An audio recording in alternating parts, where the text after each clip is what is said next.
धागा बंधागे भैया राखी के तिहार आगे नाथ बहिनी के माया बरोबर संजोए ये संसार आगे नाथ। हाथ में सजी रेशम की डोरी माया के बौछार आगे ना माया के धागा बंधागे भैया राखी के तिहार आगे ना। बचपन के ओ संग सवारी लजना झगझना बुढ़ियाना मोला सता के खुद हरोना फिर हंस के मोला मनाना। तय मोर रक्षक तय मोर संगा तोला आशीष हजार दिखावत जुग जुग जीवो मोर भाई रे ते मोर परान एक खान। माया के धागा बंधागे भैया राखी के तिहार आगे नाथ बहिनी के माया बरोबर संजोए ये संसार आगे नाथ। हाथ में सजी रेशम की डोरी माया के बौछार आगे ना माया के धागा बंधागे भैया राखी के तिहार आगे ना।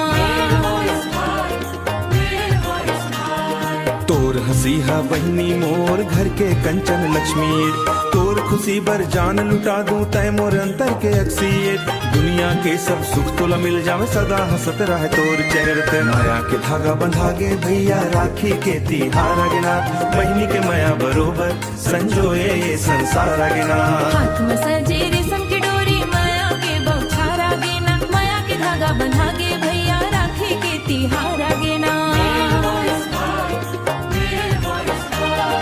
आरती उतारू तोर माथा माँ चंदन रोली लगा के मिठाई खवाऊं तोला भैया अपन हाथ से बना के लागे न नजर ककरो तोला शीतल दाई से घुघरावम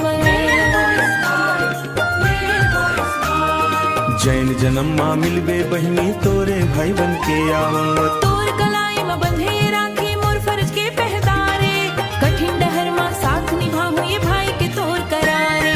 माया के धागा बंधागे भैया राखी के तिहार आगे नाथ बहिनी के माया बरोबर संजोए ये संसार आगे नाथ। हाथ में सजे रेशम की डोरी माया के बौछार आगे ना माया के धागा बंधागे भैया राखी के तिहार आगे ना। माया के धागा बंधागे भैया राखी के तिहार आगे नाथ बहिनी के माया बरोबर संजोए ये संसार आगे नाथ। जय छठी